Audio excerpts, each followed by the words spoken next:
Mosaic, as we approach these conversations about race and about equality and about unity, one of the things we've been talking about is the importance of immersion.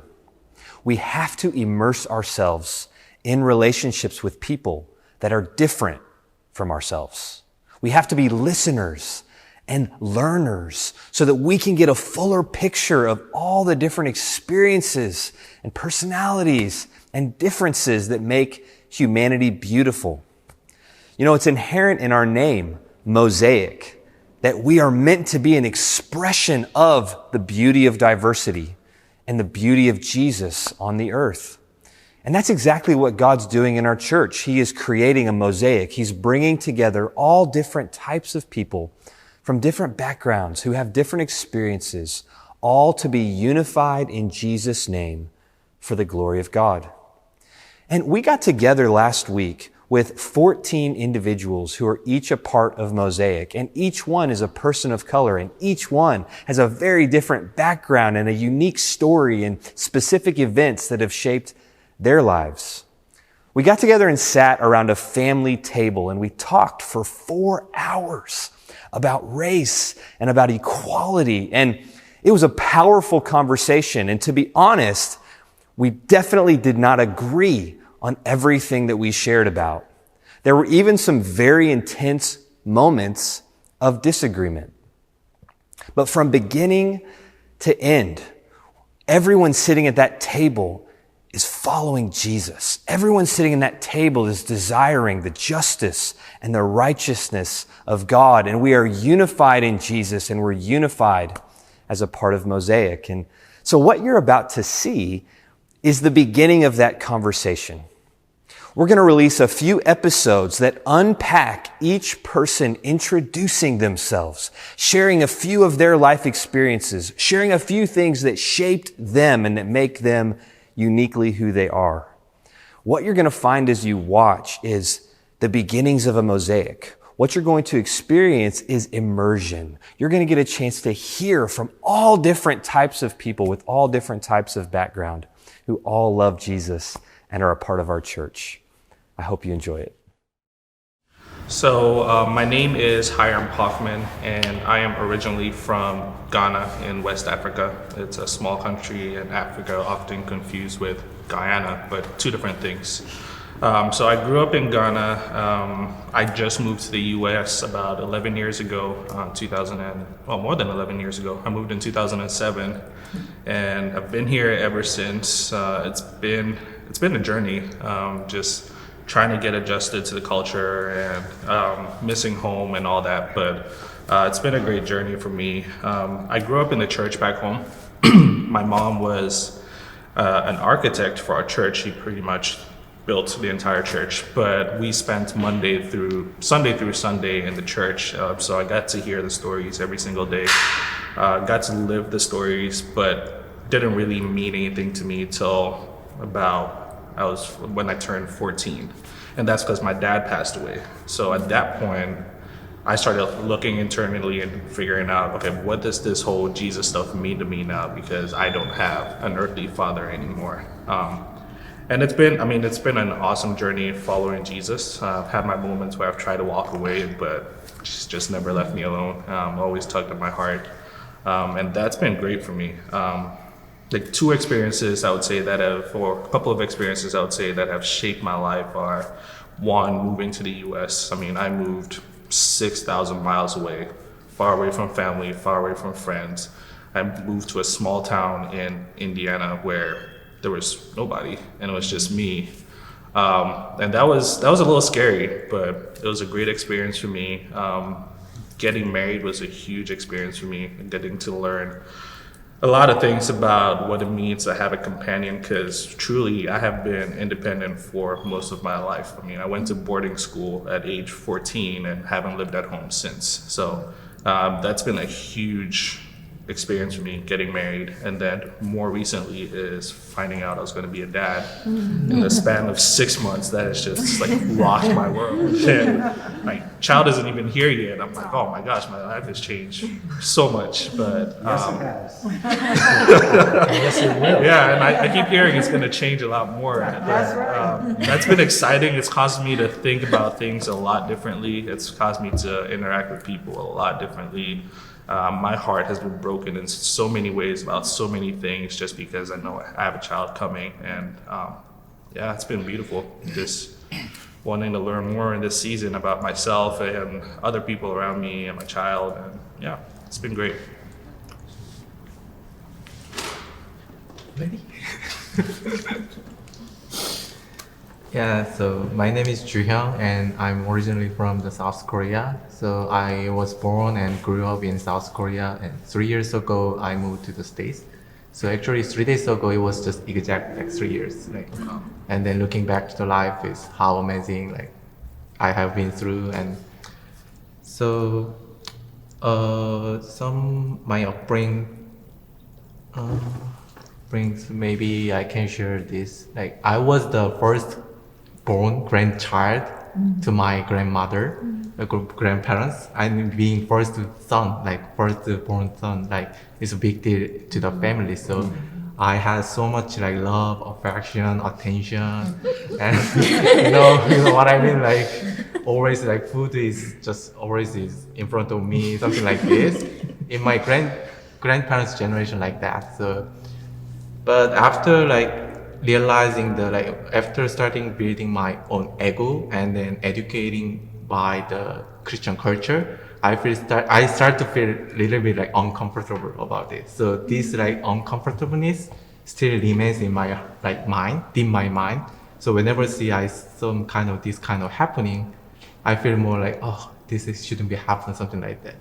So this shaped my like thought process or thinking process a little bit. And some life events. One is going to Africa for a month as a missionary trip. In my first year of college, actually that journey really opened my like perspective to see the world, like by facing the real poverty or how the real world looked like. Actually, this kind of experience also brought me a question about like God is really good or justice or right to everyone living in the world. Actually, my deep journey with the God started from that moment, like starting to asking about this question, like, God, are you really good? But why this is happening like here? So from that time, I started to build my career or my like future plan to make more like beautiful work to everyone. I don't know. I'm still figuring out how I can do this in my like entire life, but I'm still trying to figure it out. But actually, that changed my perspective. And then the second is like moving to the States 3 years ago. Like I got married, and then I had a family, and I had a girlfriend in Korea, and then I had a secure job.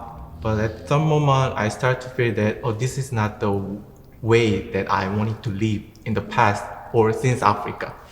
Because sometimes I start to feel like all the like societal things or friends talking, parents talking started to shape my life and force you to go the way the majority of people go. So my wife and I had a discussion about it, and then we just say, oh, we need to stop it. So we just wanted to go to another like country where we don't know anyone. And so that's how I came to States. And at the time, Seattle was the first place to live in the States.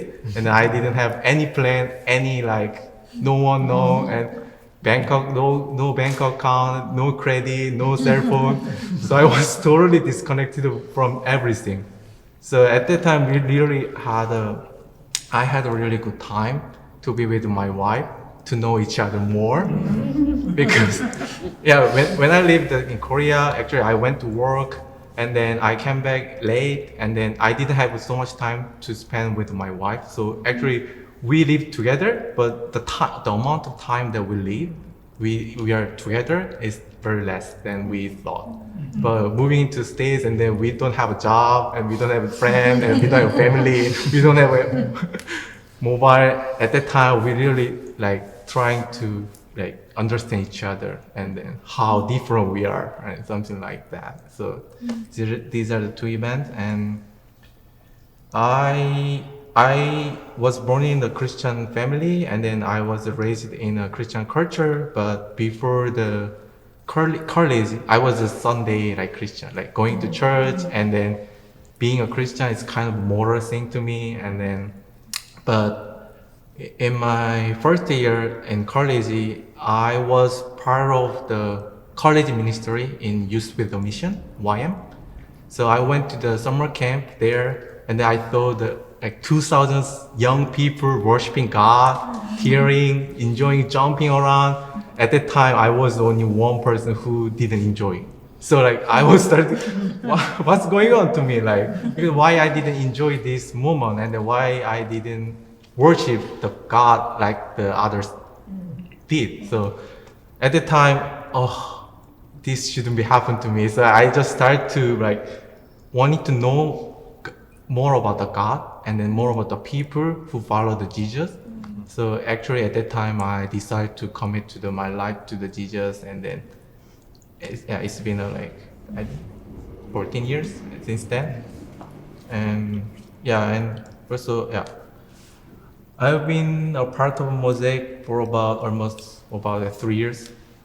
When I moved to here, I googled the church because I don't know anyone living here. I googled it, and then I visited 7 or 8 different churches, and then Mosaic was the second to the last.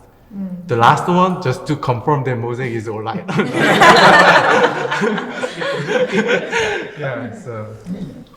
This is my story. Yeah, thank you. My name is Muti Bakari, and I grew up in Nigeria, in a city called Abeokuta, capital of the western state in Nigeria. And I was born to my dad, who was a widower with 3 kids at the time, and my mom had been told she couldn't have children. And so she married my dad with the hope of looking after his 3 children. And then I came along a year later, and they named me Mutunrayo, which means I have seen joy again. So my full name is Mutunrayo Bakari. But everyone calls me Muti, but that's a totally different story because that's the name my husband gave me when we first met. But everyone calls me Muti. The 2 events that I think significant events in my life, one of them was I left to go to boarding house when I was 11, and boarding school when I was 11, and it was in the south of Nigeria, and I was in the west of Nigeria, so that was a massive trek for an 11-year-old. I had to fly to get to school, and then be there for 3 months and then come home. And so, but when, looking back, I think that was quite significant for me because it really grew me up as an 11-year-old, being in school and not being close to family. A lot of people who were in school had people visit them very often because you had visiting days. But I did get lots of visitors because, I came from so far away. And just the experience of boarding school, I think looking back really grew me to be somebody who's independent in a sense of just independence at that age, and also being around people who were different to me. And I think just being aware that I was always around people who were different to me at that age, really looking back, was quite significant for me. The second event that I think really shaped me is getting married, because there was just something about being married that just makes you realize that, wow, okay, like, this is, I need God.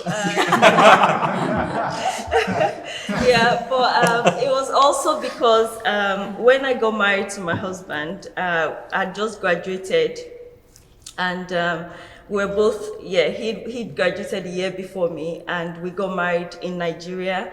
But he was already in the UK because his mother was English and his dad is Nigerian. We met in Nigeria. And we got married in Nigeria, but we moved to the UK. So I literally got married and moved to the UK 2 weeks after we got married. So not only was I dealing with just being married, I was separated from my family. And I was in a totally different culture. I didn't have the support of family or friends. And I think that really, that experience really shaped me. So but it drew me closer to God. Just trying to think about the second question. What's the second? My family was, my mom and dad were Christians, and so I grew up in a Christian family. But I became a Christian when I was 15, after doing like a discipleship course to really understand what Christianity was for me. Because my dad was a teacher slash farmer slash politician slash church leader. And but the experience of him leading church made us, a Christian family.